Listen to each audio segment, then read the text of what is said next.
Students, इसके जो पहले हमने वीडियो बनाया है, वीडियो नंबर 10, उसमें हमने वेरिएशन ऑफ पैरामीटर्स मेथड में पीआई कैसे निकालते हैं बताया। वेरिएशन ऑफ पैरामीटर्स मेथड में पीआई का फार्मूला होता है -y1 integration of y2 into Q upon W D x plus y2 integration of y1 into Q upon W D x. किसी कारण से वीडियो कट गया है, इसलिए ये पीआई कैसे निकालते हैं वेरिएशन ऑफ पैरामीटर्स मेथड से, इसका प्रीवियस लेक्चर नंबर 10 आप लोग देख सकते हैं। ठीक है, तो ये दो क्वेश्चन लिखे हुए थे, d2y upon dx square plus a square y equal to sec ax और दूसरा है d square plus 4y equal to tan 2x। ये पीआई निकालने का तरीका बताते हैं। पीआई कैसे निकालने, जब कोई अदर फंक्शन हो उसके लिए वेरिएशन ऑफ पैरामीटर्स मेथड से हम पीआई निकाल सकते हैं। ठीक है, जहां पे y1 और y2 क्या है, दोनों इनकी जो CF निकालेंगे हम, उसमें जो C1 मतलब y1 CF निकालेंगे हम, तो C1 y1 plus C2 y2 माना जाता है। मतलब C1 का कोफिशिएंट y1 होगा, C2 का कोफिशिएंट y2 होगा और W का फार्मूला अभी लिखेंगे तो देख लेना आप लोग। ठीक है, हालांकि इसके पहले लेक्चर में हम ये सब चीजें बता चुके हैं। तो अब इसका सॉल्यूशन कैसे करते हैं। ठीक है, मोस्ट आइडेंटिक सॉल्यूशन है दोनों, ये दोनों क्वेश्चन कई बार एग्जामिनेशन में पूछे जाते हैं। तो सबसे पहले क्या निकालेंगे बेटा, इसका symbolic form of given D is क्या हो जाएगा, D square plus A square Y को दोनों जगह से बाहर ले लें equal to sec A X where D equal to D by dx। Examination में सब लिखना पड़ता है, अभी भले ही आप डायरेक्ट निकाल सकें। ठीक है, एग्जामिनेशन में हर एक चीज मेंशन आपको करना है। इट्स ऑक्सिलरी इक्वेशन क्या हो जाएगा, m square plus a square equal to 0। तो m स्क्वायर की वैल्यू आ जाएगी -a स्क्वायर, तो n की value plus minus under root minus a square, मतलब plus minus under root plus a square बन गया a और अंडर रूट माइनस वन बन गया आई, है ना। तो m की वैल्यू इस टाइप से आ गई 0 प्लस माइनस ए आई। रूट्स कैसे आ गए, इमेजिनरी, सिंस, तो ये आप बहुत अच्छे से जानने लगे हैं। रूट्स ऑफ ए कैसे आ रहे हैं, आर इमेजिनरी। एलसीएम क्या होगा, e to the power alpha, alpha क्या है 0x C1 cos beta, beta काम कर रहा है i का coefficient beta, cos ax plus C2 sin ax। ठीक है, तो फाइनली CF क्या आ गया बच्चों, CF आ गया हमारा e की पावर 0 बन गया 1, तो C1 cos ax plus C2 sin ax। CF सभी क्वेश्चन में आपको कैलकुलेट करना ही पड़ता है। अब वेरिएशन ऑफ पैरामीटर्स मेथड से देखो हम इसको ऐसे लिख सकते हैं पीआई निकालने के लिए, using variation of parameters method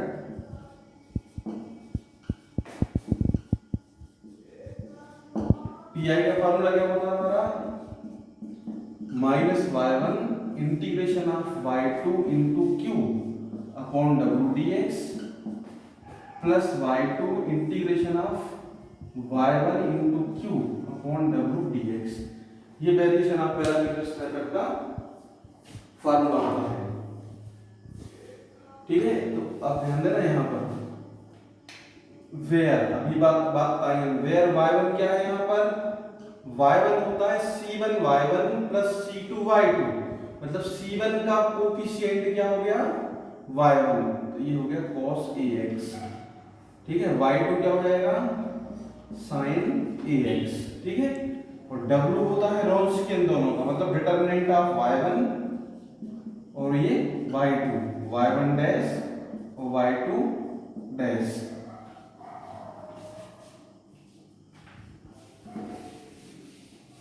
ठीक है, यहाँ वैल्यू पुट करेंगे, y1 की वैल्यू क्या है cos ax, y2 की value sin ax। cos ax का डिफरेंशिएशन हो जाएगा -a sin ax, y2 dash मतलब a cos ax। Cross multiplication से क्या आ जाएगा, a cos स्क्वायर ax और minus minus plus a sin square ax। यदि हम a को कॉमन ले लें तो बाकी बन जाएगा 1 cos square theta plus sin square theta. तो w की वैल्यू क्या आ गई, a। और q क्या है, q RHS में क्या दिया हुआ है क्वेश्चन में, ये दिए हुए क्वेश्चन का RHS कहलाता है q sec ax। तो ये आ गया sec ax। अब सारी वैल्यू हमारे पास है, y1 भी है, y2 भी है, q RHS में दिया हुआ है और w हमने कैलकुलेट कर लिया है। तो इसमें वैल्यू पुट करना है pi में, ठीक है।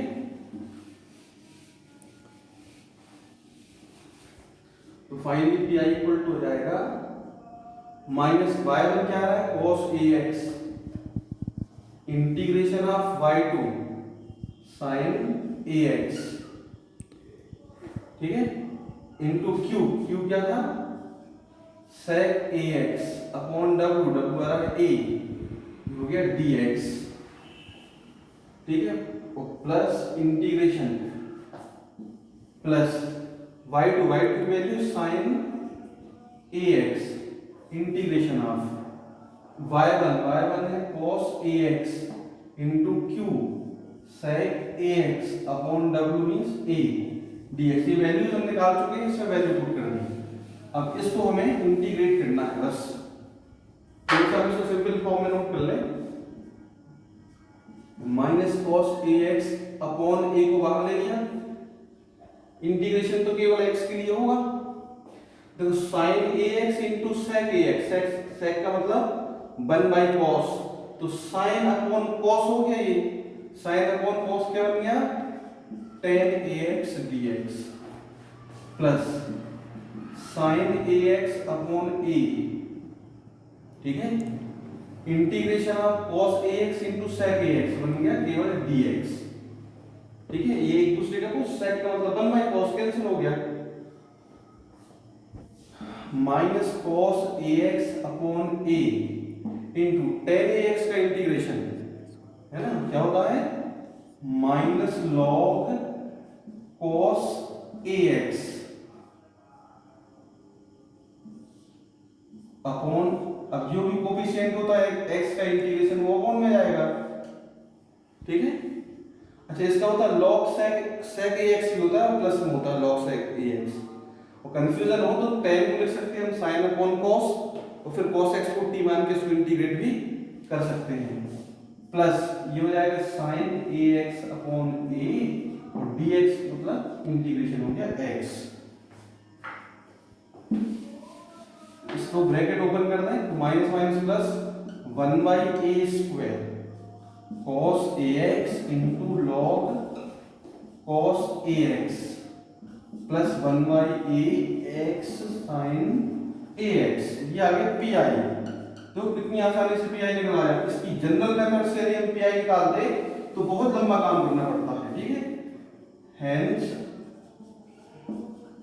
Complete solution y equal to cf plus pi। तो y इक्वल टू cf निकाला था c1 cos ax plus c2 sin ax plus 1/a square cos ax log cos ax plus 1/a x sin ax, where c1 and c2 are the arbitrary constants। Most IMP method है ये variation of parameter, जिससे हम pi निकालते हैं, ठीक है। और ऐसे डिफरेंशियल इक्वेशन को जनरली सॉल्व करते हैं जिनके आरएचएस में कोई अलग से फंक्शन हो 4 केसेस के अलावा।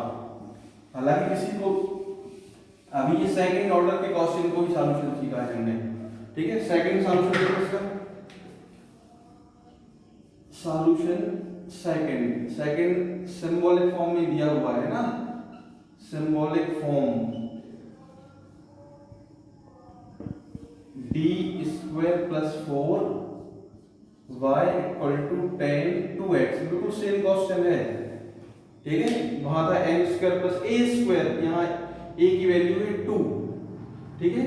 इसको सॉल्यूशन हम वेरिएशन ऑफ पैरामीटर मेथड से सॉल्व करेंगे। तो cf भी निकालना है और pi भी, तो सी एफ निकाले हम जो अपनी मेथड से हम जानते हैं, ठीक है। सी एफ क्या होगा, डायरेक्ट चलो निकाल लो। अच्छा, it's A is M square plus 4 equal to 0। M square equal to हो जाएगा -4, तो एम की वैल्यू हो जाएगी ±2i। Since roots of A are imaginary, ये पूरा लिखना पड़ता है, ठीक है। तो सी एफ क्या हो जाएगा, e⁻0x c1 cos 2x plus c2 sin 2x। जिसको भी सी एफ निकालने में कंफ्यूजन है, प्रीवियस लेक्चर देखें, लेक्चर नंबर 2 और 1 है। e⁻0 बन गया 1, तो ये आ गया c1 cos 2x plus c2 sin 2x, ये आ गया सी एफ, ठीक है। नाउ पी आई निकालना है हमें using variation of parameter method. Now using variation of P I का फार्मूला क्या होता है, पी आई इक्वल टू होता है -y1। दो क्वेश्चन, तीन क्वेश्चन में आप लिखोगे आपको याद हो जाएगा, -y1 y2 इंटू क्यू एक जैसा है अपॉन w/dx प्लस इस बार y1 और y2 इंटरचेंज हो जाएंगे, तो पहले हो जाएगा y2 integration of y1 into Q upon w/dx। अब देखो y1 y2 की वैल्यू हमें यहाँ पर निकालना है, तो यहाँ बता दें साइड में वेयर y1 क्या है, y1 c1 का कोफिशिएंट कहलाता है y1 और c2 का कोफिशिएंट कहलाता है y2। तो y1 हो गया cos 2x, y2 हो जाएगा sin 2x, w की वैल्यू हो जाएगी y1 determinant of y1 y2 y1 dash y2 dash. तो w की वैल्यू हो जाएगी y1 की value cos 2x y2 sin 2x, इनके डिफरेंशिएशन, cos 2x का डिफरेंशिएशन क्या हो जाएगा -2 sin 2x और sin 2x का डिफरेंशिएशन cos 2 cos 2x, और इसका क्रॉस मल्टीप्लिकेशन से जाएगा 2 cos स्क्वायर 2x और minus minus plus 2 sin square 2x। यहाँ 2 को कॉमन लेने दोनों जगह से हम, तो cos square theta plus sin square theta बन जाएगा 1। तो ये आ गई w की वैल्यू, w इक्वल टू आ गया 2। तो एंड q क्या दिया हुआ है आरएचएस में, एंड q इक्वल टू इस क्वेश्चन में है tan 2x, ठीक है। जब भी आरएचएस में कोई और फंक्शन हो तब ये फार्मूला अप्लाई होता है, ठीक है। P I equal to 1/fd into Q, केवल शुरुआत में केस फोर्थ में लगे हुए हैं। ना पी आई का फार्मूला क्या है, वैल्यू पुट कर दें हम, -y1 क्या है cos 2x integration of y2, y2 है sin 2x into q, q है tan 2x अपॉन w आ रहा है 2 dx प्लस अब हो जाएगा यहाँ पर y2 sin 2x integration of y2 y1 cos 2x into q tan 2x upon w is 2 dx। अब इसको हम इंटीग्रेट करके जो भी सॉल्यूशन, जो भी रिजल्ट मिले वो हमारा पी आई हो गया, ठीक है। ध्यान देना, माइनस कॉस के लिए थोड़ा सिंपल करना पड़ेगा, अपॉन 2 को बाहर ले लिया, इंटीग्रेशन, ये देखो sin 2x है और ये tan है, तो tan का मतलब होता है sin अपॉन cos, तो sin इंटू साइन एक जैसे है x, तो ये बन जाएगा sin square 2x upon cos 2x dx। अब यहाँ पर कन्वर्ट हो जाएगी sin 2x by 2 integration of cos 2x, और tan का मतलब होता है sin अपॉन cos, तो cos से cos कैंसिल हो जाएगा, sin 2x dx में कन्वर्ट हो गया। ये बाहर है, इंटीग्रेशन के अंदर तो केवल इसको इंटीग्रेट करना है और यहाँ इसको इंटीग्रेट करना है, ठीक है। ये तो बाहर मल्टीप्लिकेशन में है। अब थोड़ा सा इस क्वेश्चन में काम करना पड़ेगा, क्योंकि ये क्वेश्चन एग्जामिनेशन में कई बार आया है, IMP भी है। साइन स्क्वायर को आप इसको इंटीग्रेट करना है, साइन स्क्वायर को तोड़ दें 1 माइनस कॉस स्क्वायर 2x ले सकते हैं अपॉन कॉस 2x। ये इसको इंटीग्रेट कैसे कर पाए हैं, बस ये काम है।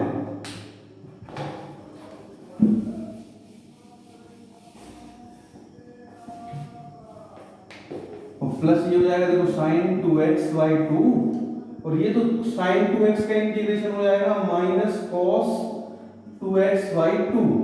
यहाँ तो इंटीग्रेशन में कोई समस्या है ही नहीं, हमें इसका इंटीग्रेशन हो गया ये, जबकि यहाँ पर इंटीग्रेशन पॉसिबल नहीं है, तो हमने थोड़ा सा इसको सिंपल किया, साइन स्क्वायर थीटा को लिख दिया 1 माइनस कॉस स्क्वायर थीटा, तो minus cos 2x by 2, 1 by cos 2x क्या बन जाएगा सेक 2x,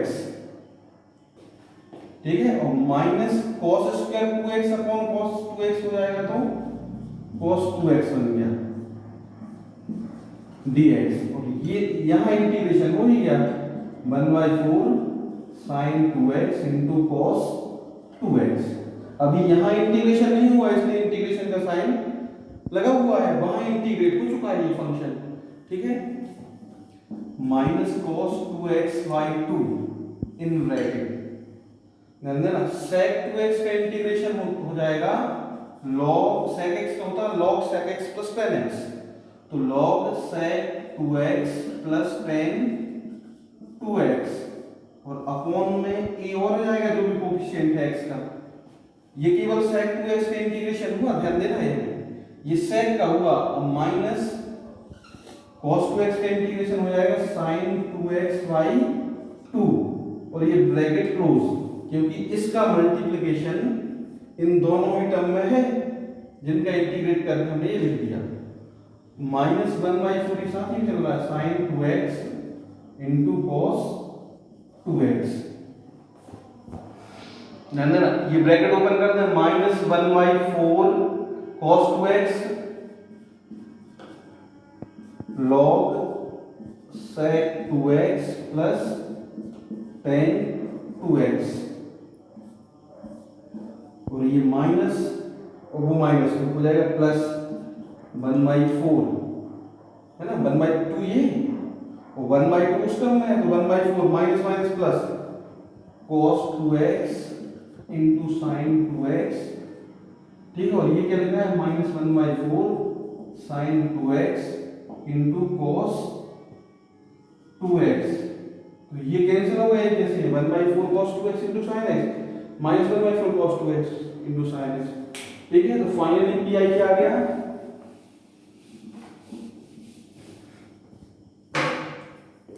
फाइनली पी आई आ गया minus 1/4 cos 2x into log sec 2x plus tan 2x, ये आ गया पी आई, ठीक है। Hence complete solution,